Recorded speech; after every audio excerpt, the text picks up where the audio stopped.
What is going on, guys? My name is Zachbsain. Welcome to today's video. Now today we are still playing Beastman and we are taking on vampires.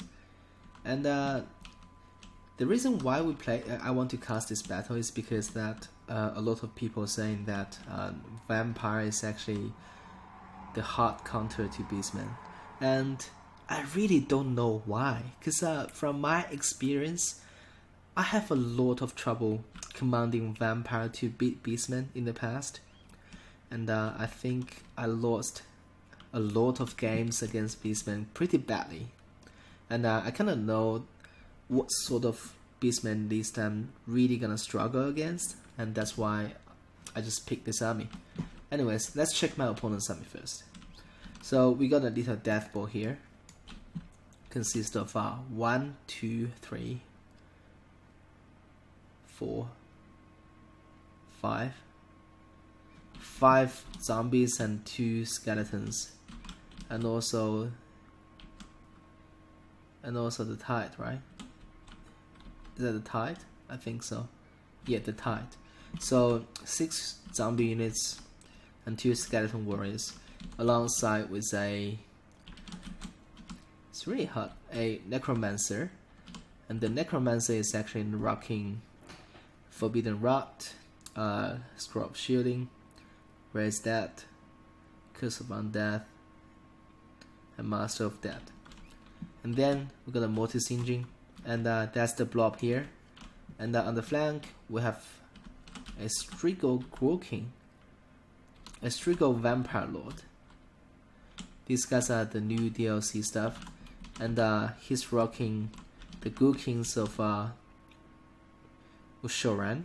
So basically that's a unused regen ability, which is nice, and also it basically help you to regain some leadership, so you just basically instantly stop crumbling, which is pretty neat.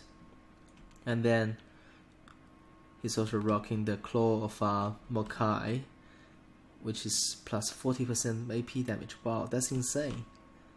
And also this guy is anti-large, right? 35 anti-large. Wow. So this Strigo Vampire Lord is actually pretty good in terms of anti-large. And he's also rocking Ward Save, which is 22% damage resistance, which is pretty good. Power Stone, pretty good.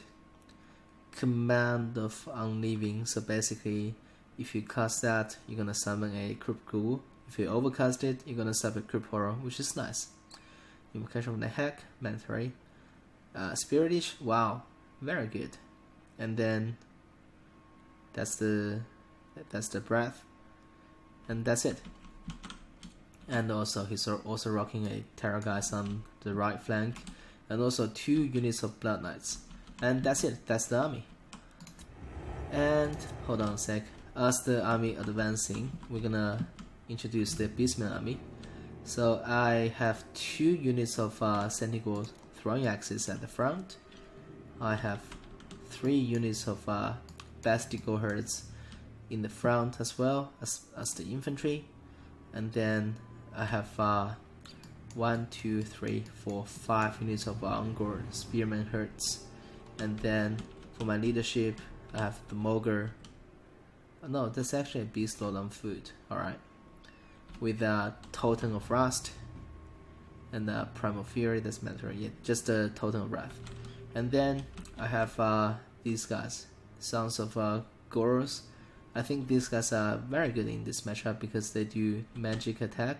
So if we see decided to bring some inferior stuff, they're gonna do a lot of work. And then in the pocket here, I have a Gorbu with a Foeseeker and Slaughter's Core and Blood Great, which is nice.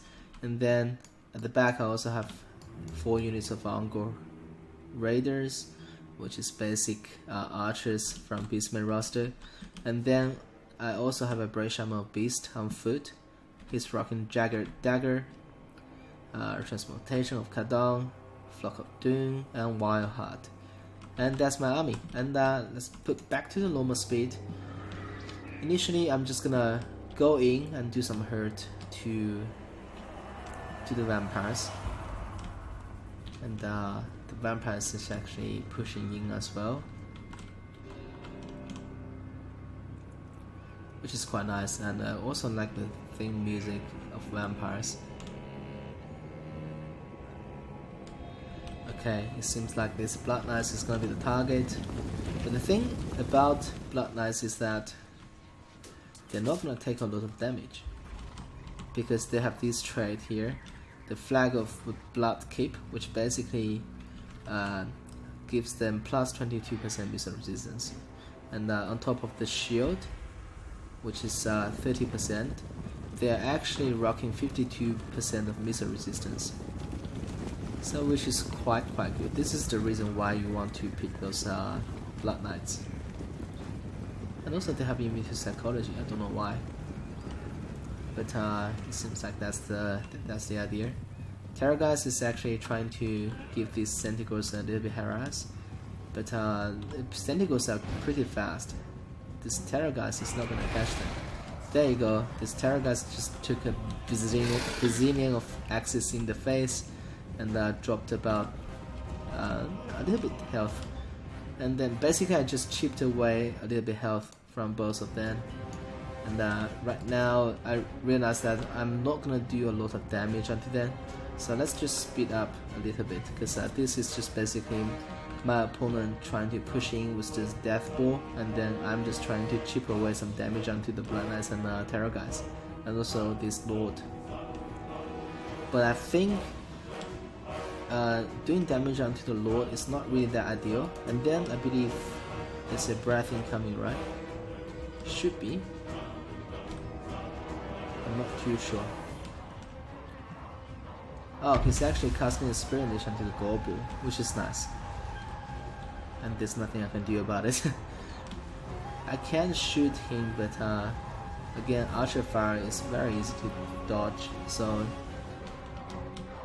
unless he's not moving. There you go. Now that's still missed, but on this flank, actually Terrorgeist took a lot of damage from those Sentinels. Sentinels are very good. Like, just looking back again, I think I should have one more Sentinel throwing axis, because they're gonna pull a lot of value. There you go. That Terrorgeist is having a lot of trouble fighting Sentinel throwing axis.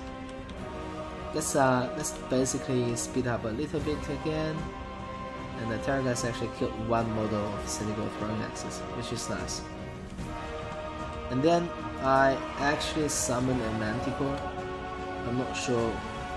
Right now, Manticore's target is that Strigil Vampire Lord, but I think I'm gonna change target pretty soon, because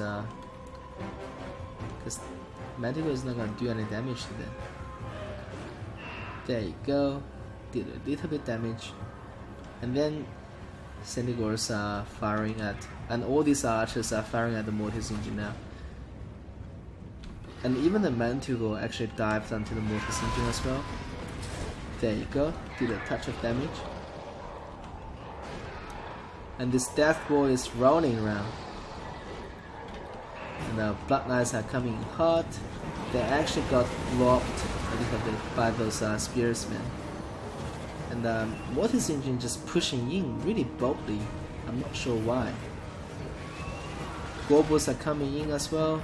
Gorbals needs to get onto that Mortis map. There you go.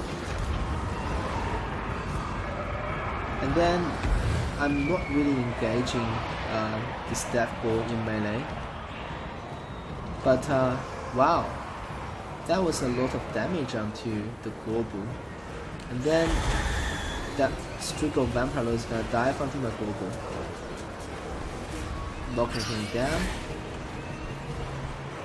Gorbal still just chopping away onto those Blood Knights. And that's a command to retreat, I'm not sure why. And another summoned Manticore coming in. This time the target is onto, oh my gosh, Gorbal is about to get, Gorbal is gonna die here. There's no way he's gonna fight 2 units of Terrorgeist and I will survive on top of a Spear Unleash. There you go. Gorbal is just basically out of the picture. Such a waste of money. should never broken. Yeah, some of Manticore still just rocking pretty good. There's a big flock of Doom casted onto this entire blob, which is nice. And then I'm actually engaged one of my Spearsman unit here, which is nice. And then those Blood Knights are having a hard time fighting that Summon Manticore unit.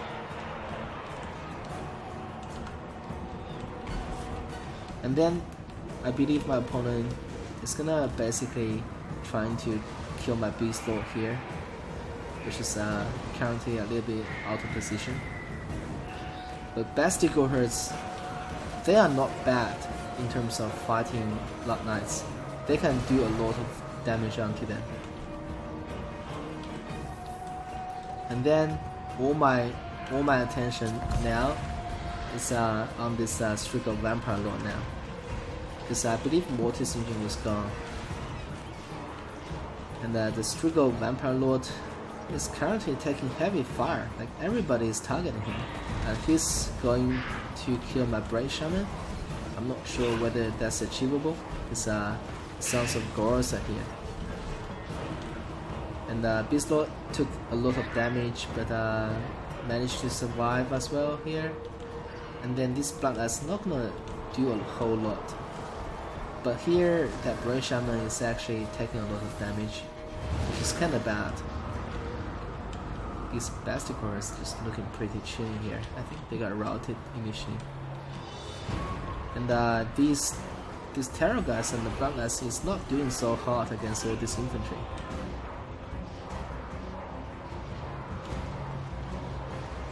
And then I'm shifting all my Sentinels this side, trying to deal with the pocket here, which are those Blood Knights. Currently 2 Blood Knights, actually the other Blood is still here.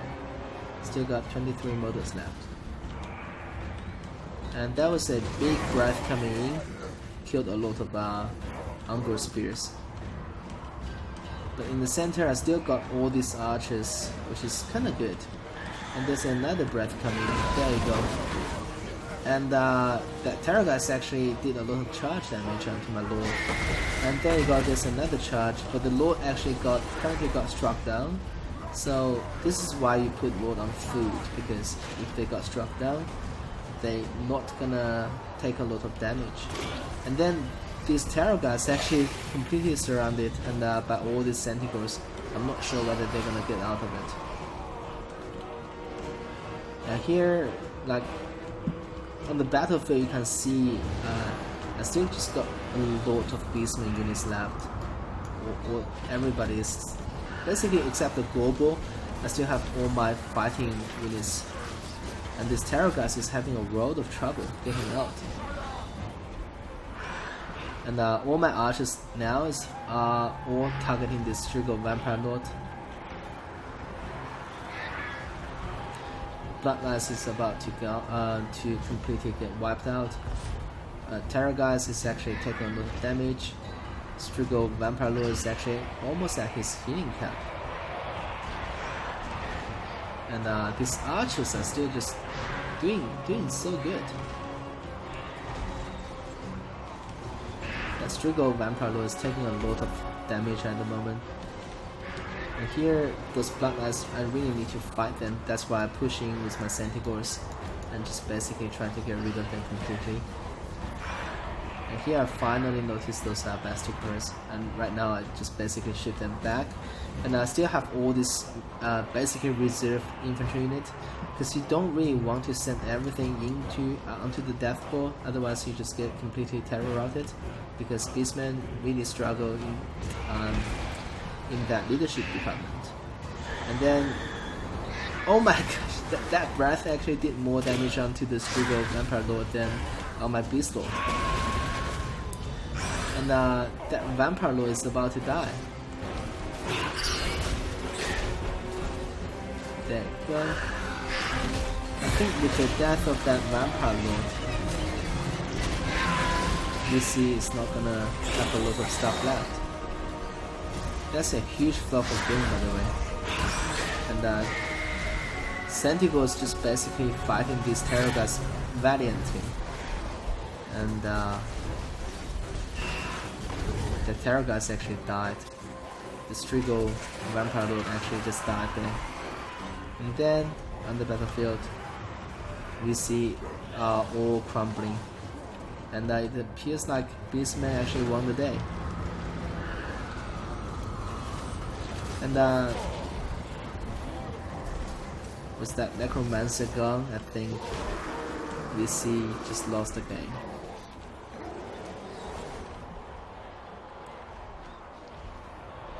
There you go, that's it. Just speed up a little bit, and a close victory. So, Gorbals are so shit at the moment, like 4 kills, and just basically got deleted instantly. It was really a shame. Beastlord actually performed, and he survived a lot of Goom Squad dives, and he's still online in the end, which is nice. British Armor Feast did a lot of job, like those 2 Flock of Dooms actually killed a lot of models. Basticles, MVP, like all 3 of them really performed this game. Centaurs always gonna perform, Ungo Raiders always gonna perform, and even like these spears are not shabby, you know. They killed a lot of zombies, but they still killed a lot of units. And Black Knight's very good pick. I think my opponent actually wasted the Mortis a little bit. Should have played a little bit more safe in terms of the Mortis micro. And the Strigo Vampire Lord and the Terror guys actually did the heavy lifting. Basically, drag the game long enough to basically kill the Gorbal and manage to dish out the damage and with his breath. And that's it. That's the video. And as always, if you guys enjoy my contents, please consider to subscribe to my channel. And recently I also opened the Discord channel as well. Make sure to go there, and we're gonna have a lot of fun. And for now, Oracle Boss signing off.